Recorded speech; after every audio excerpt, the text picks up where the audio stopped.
Welcome to Roll Credits, where movie lovers get the trivia they didn't know they needed. This podcast was created with help from AI tools, so double-check any quotes before you drop trivia at your next movie night.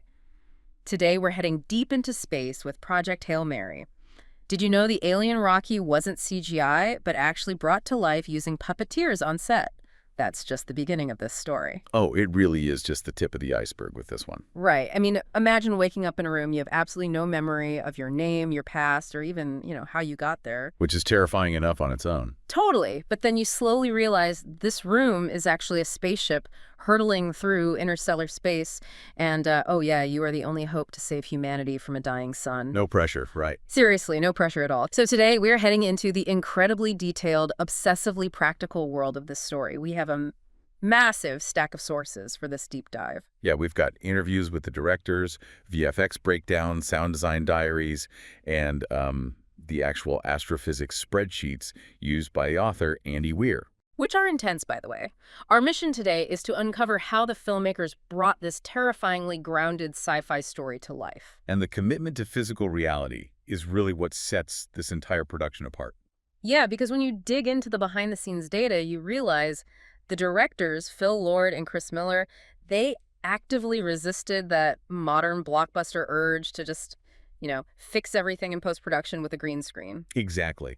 They understood that if you, as the audience, are going to buy into a premise involving alien life and interstellar travel, the physical environment has to feel indisputably real. So let's start with that initial disorientation. Yeah. Because the main character, Ryland Grace, is essentially a detective trying to solve the mystery of his own life, right? Right. He literally has nothing else to go on. The best analogy I could come up with for his amnesia is, well, imagine having to deduce your entire personality, your whole life story, based solely on the laundry pile on your bedroom floor. That is a great way to put it.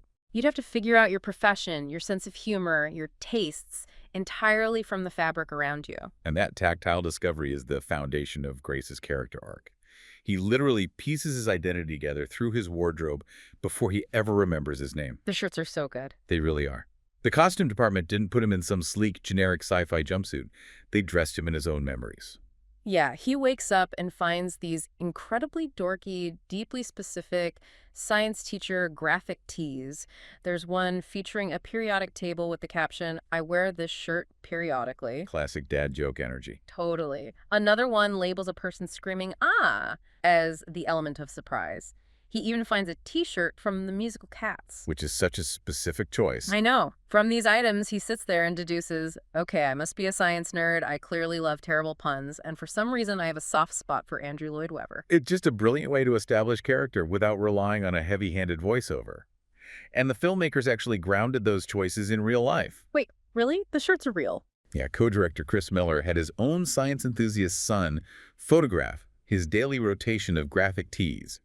He sent that reference material straight to the costume department. That is so funny. And that vintage knit sweater with the two foxes on it. There was a direct request from Ryan Gosling, who plays Grace. He wanted a hidden Easter egg for his own kids. Oh, that's really sweet. But that level of physical, tactile reality extends way beyond just the wardrobe, right? Oh, absolutely. The interior of the ship itself was constructed with a strict zero green screen approach. Which I just don't understand. How do you film a movie set entirely in space without green screens? Because the gravity situation on the ship is wildly complicated. It's a massive engineering challenge, yeah. Right, because when the ship is just drifting, there's zero gravity. But to keep the crew healthy during the long journey, the ship uses a centrifuge design.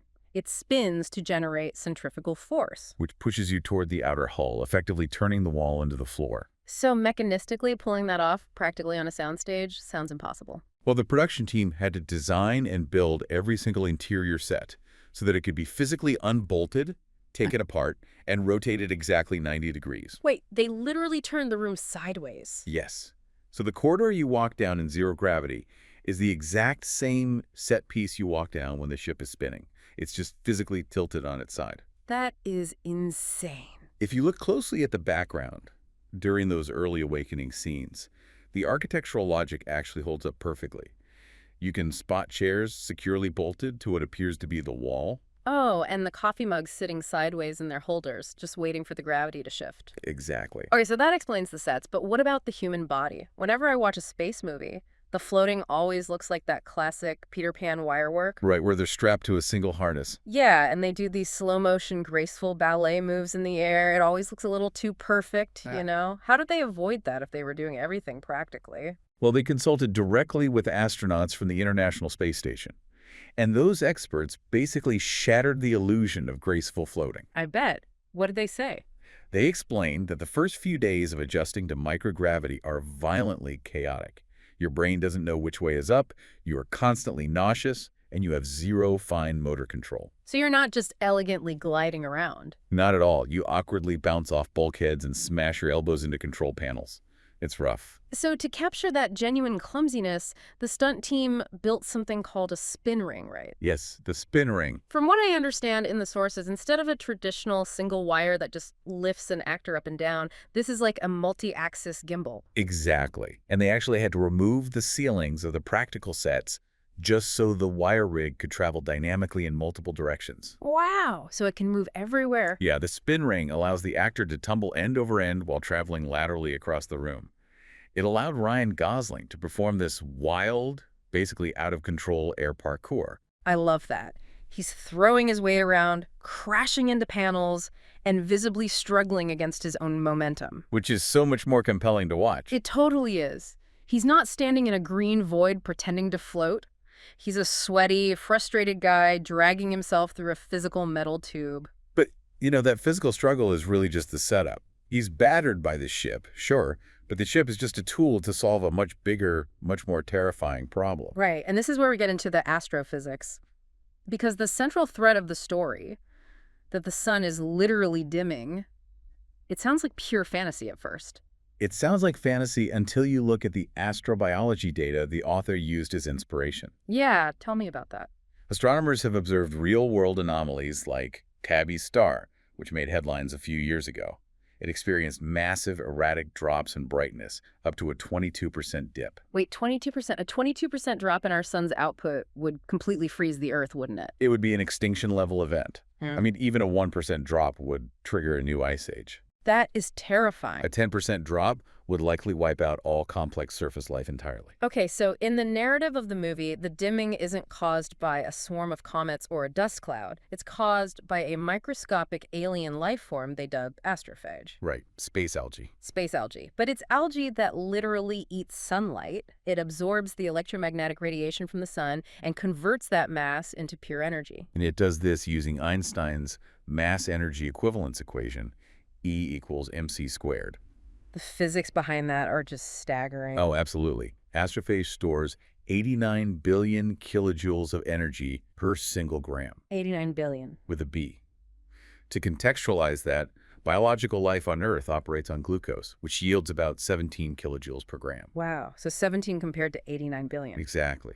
Astrophage takes the biological mechanism of photosynthesis and scales it up to an apocalyptic extreme. It turns every single microbe into a microscopic nuclear battery. And because it stores that unimaginable amount of energy, Grace can actually use the astrophage itself as rocket fuel. Yes, that's how he powers the ship. That's how he travels to another star system, Tau Ceti, to try and find a cure.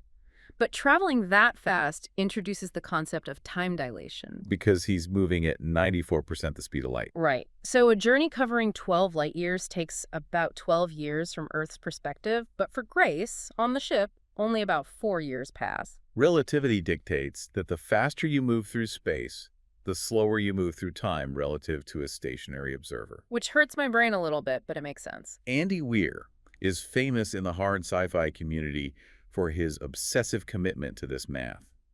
He didn't just write that Grace travels to Tau Ceti. No, of course not. He provided the filmmakers with incredibly dense spreadsheets calculating the exact fuel volume required, the acceleration curve, and the precise relativistic time dilation at every stage of the journey. I read that during the scenes where Gosling is writing calculations on a whiteboard, they actually had a scientist feeding him the complex formulas through a hidden earpiece in real time. Yeah, just to ensure every single symbol and variable he wrote down perfectly matched Weir's spreadsheets. That is a remarkable level of dedication. It is, though, Weir does admit to one specific cheat in his physics. Oh, really? What's the cheat? Well, the concept of a microbe storing that much energy without instantly vaporizing from the heat is biologically impossible.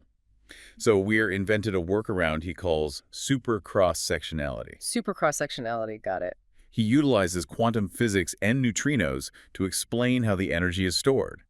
It is essentially highly educated hand-waving. He's basically saying it works because quantum mechanics are weird. I have to ask, though, does the audience actually care about that level of detail? What do you mean? Well, if I'm sitting on my couch watching this and Ryan Gosling writes a 4 instead of a 7 and a massive equation in the background, it doesn't change the plot.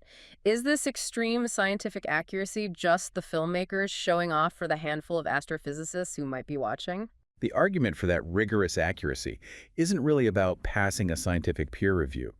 It is about establishing a subconscious foundation of believability. Okay, I see. Even if you, the viewer, don't understand the specific calculus on the whiteboard, your brain is incredibly adept at recognizing the texture of reality. Right, like when things just feel authentic. Exactly. When the physics feel grounded, when the cause and effect of the world track logically without relying on magic, the stakes feel genuinely dangerous. You stop questioning the logic of the universe and start worrying exclusively about the character's survival. That makes a lot of sense. If you establish that the rules of gravity and velocity are real, then the threat of crashing or burning up is completely real. Precisely. But the math and the physics are ultimately cold. Grace isn't trying to save a spreadsheet, he's trying to save humanity. And the movie balances this intense isolation in space with flashbacks to the warm, messy reality of Earth before he left. And the visual language the filmmakers use to separate those two environments is fascinating. Yeah, tell me about the aspect ratios. So for the scenes set in the present timeline aboard the spaceship, they shot with a taller aspect ratio. The frame is physically closer to a square, and they added a very pronounced film grain. And that taller aspect ratio psychologically boxes you in. It cuts off your peripheral vision, making the ship feel claustrophobic, immediate, and really raw. You feel Grace's confinement. Exactly. Then, for the flashbacks on Earth, the visual grammar shifts completely. They switch to a super wide 2.39 aspect ratio. Which pushes the edges of the frame far out. Right, and they used a much finer, cleaner film grain. It makes Earth look expansive, your eyes can wander, it feels softer, almost like an idealized memory. Which is perfect, because that is exactly how Grace is experiencing it, as a memory of the home he's trying to save. And the central figure in those memories is Eva Stratt, played by Sandra Hüller. And Stratt is such an intense character. She is the mission coordinator, and she is granted unchecked, terrifying global authority to force the nations of the world to cooperate. She has to build this ship and launch it, regardless of the human or economic cost. She operates with a ruthless, calculated efficiency that alienates almost everyone around her. Totally. But when you spot a tiny detail in a movie, like a prop or a throwaway line, that completely changes your entire understanding of a character. Oh, yeah. Stratt has one of those moments, and it completely reframes her ruthlessness. It happens during the karaoke scene. The background of that scene is incredible, by the way. Oh, yeah. They were filming on an actual military vessel, and they stumbled upon a real dingy officer's bar equipped with a karaoke machine. So it wasn't even in the script. The scene was not in the script at all. Ryan Gosling actually suggested that Stratt, this incredibly cold bureaucrat, should be present in the bar where the crew is having their final farewell before launch. And they gave Sandra Hüller 2 days' notice to prepare, right? Just 2 days. And she chose to sing Harry Styles' Sign of the Times. Which is such a brilliant choice. Think about the lyrics of that song. It's all about trying to find peace and comfort while the world is literally ending. It's haunting. Having this terrifyingly pragmatic woman singing those words turns a standard procedural goodbye into the emotional anchor of the entire flashback sequence. It really reveals the immense, agonizing weight she is carrying. She isn't a robot. She fully understands that she is likely sending these people to their deaths. Yeah, especially when we later learn that she effectively kidnapped Grace and forced him onto the ship against his will. That karaoke moment adds profound complexity. She doesn't ruin his life out of malice. She does it out of a desperate, crushing sense of duty to the human species. And there's another tiny detail that cements exactly what it cost her to save the world. Andy Weir specifically requested that the filmmakers include a split-second Easter egg in the final scene on Earth. The tattoo. Yes. We see a brief shot of Stratt's wrist, and she has a tattoo of the letter V with a line drawn straight through it. And the implications of that tattoo answer a major question about the timeline. Once the Hail Mary launched, the immediate unifying threat was gone.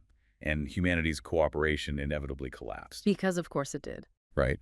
And Strat, having wielded dictatorial power, was the perfect scapegoat for all the brutal decisions made during the crisis. So the V signifies she was tried and sentenced to life in prison. And the line through it indicates without parole. But in that final shot, she isn't in a prison cell. She's out in the world. The implication is that she utilized the vast network of dark connections she built during the project to orchestrate her own escape. Which is so badass. She is living life on the run, a fugitive, still secretly trying to manage the collapsing biosphere from the shadows. It is an entire novel's worth of character development communicated in a 2-second glimpse of ink on a wrist. It's just brilliant visual storytelling. So Strat represents his messy connection to Earth. But out in the terrifying void of space, Grace finds a completely different kind of connection. His emotional anchor becomes his unexpected best friend, an alien. And to make this relationship actually work on screen, the production had to return to their strict rule of physical reality. First, we really need to describe Rocky. Rocky is an Iridian. Yeah, paint a picture for us. Physically, he is roughly the size and shape of a dog, but he has 5 arms, a heavy carapace made of thick mineral material, and he has absolutely no face. No eyes, no nose, no mouth. He's a highly intelligent, faceless rock spider, and yet he becomes the emotional heart of the story. Which is quite a feat.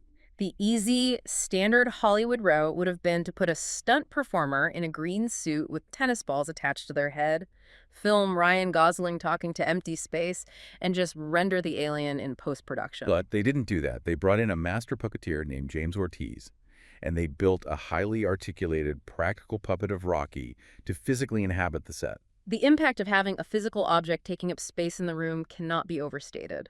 Ortiz didn't merely operate the puppet's limbs, he brought a distinct, formidable attitude to the character. He really did.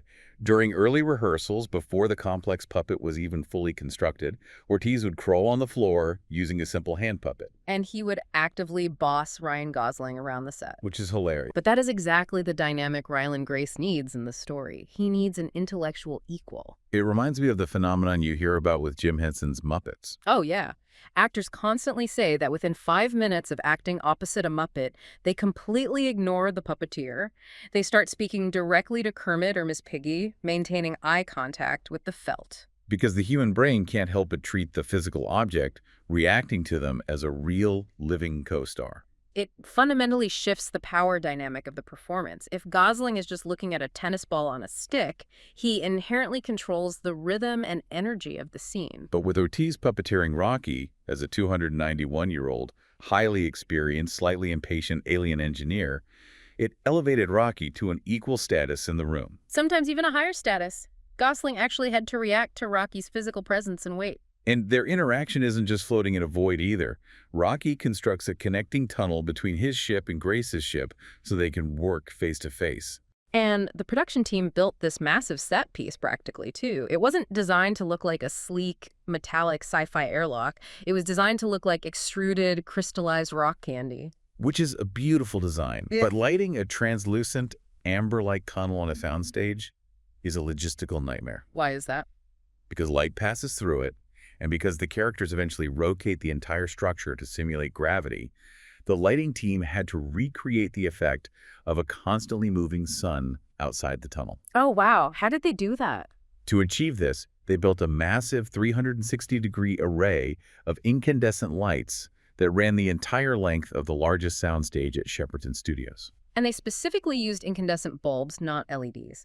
Incandescent bulbs burn incredibly hot and draw massive amounts of electricity. They do. I read that this array pulled so much power, the production team actually had to run thick cables across the studio lot to neighboring sound stages just to siphon their electricity. That's amazing. The crew joked that they were acting like the rats of NIMH, secretly stealing power from the farmer's grid just to keep their alien tunnel illuminated. So the physical presence of the puppet and the lighting of the environment really solve the visual problem of the alien, but they present an even greater auditory challenge. Right, because if you have a faceless, mineral-based alien without a mouth, how do you communicate complex emotions? How does a human actually converse with an Iridian? Because Rocky doesn't speak English, and he doesn't have facial expressions to read. He communicates entirely through musical chords. The sound design team basically had to turn audio into his facial expressions, And the sound designers, Eric Adal and Ethan Van der Ven, were given one incredibly restrictive mandate from the directors. which was absolutely no electronic or synthesized sounds could be used for Rocky's voice. They were brutally strict about this.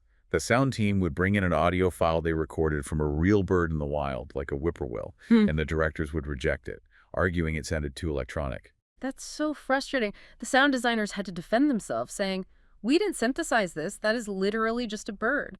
Nature can sound surprisingly synthetic when stripped of its context, though. The overarching goal was to ensure the aliens sounded purely organic. Like you were listening to a nature documentary, not a synthesizer keyboard. Exactly. They had to engineer an entire Iridian vocabulary from scratch, over 250 distinct words, concepts, and grammatical rules. So they went entirely analog. To create the breathy, expressive high notes, they used an ancient clay wind instrument called an ocarina. But they didn't just record someone playing it in a booth. No, they took the ocarina recordings and attached devices called transducers, which are basically the vibrating mechanisms of a speaker without the cone onto heavy slabs of solid granite, And they play the ocarina audio through the solid rock. which forces the granite itself to vibrate. They then re-recorded the sound of the vibrating rock. That simulated exactly what a voice would sound like, echoing out from inside Rocky's heavy, dense mineral carapace. It gave the sound a muffled, earthy weight. That is just next-level attention to detail, and for the deep, resonant bass notes. One of the directors just showed up to the studio one day with a giant earthenware jug from his car trunk. Of course he did. They filled the jug with varying levels of water to change the pitch and recorded themselves blowing into it. They also layered in the hidden complexities of the animal kingdom. To create the specific, unique sound that represents Rocky's own name, they used the call of a solitaire bird. But he recorded it at an extremely high resolution and slowed the audio way down. Because when you slow down a bird song, you reveal an intricate, hidden symphony of microtones that the human ear can't normally process. They even built a functional musical grammar for him. If Rocky asks a question, the sound designer structured the chord to have a fast-rising, clucking pitch. And if he's being very sincere or discussing something grave, the pitch drops down into that heavy bass registry. What's funny is early in production, they considered having a famous celebrity provide Rocky's voice. Oh, right. They even make a meta joke in the movie about using Meryl Streep's voice. But James Ortiz, the puppeteer, had been vocalizing for Rocky live on set to give Gosling something to react to.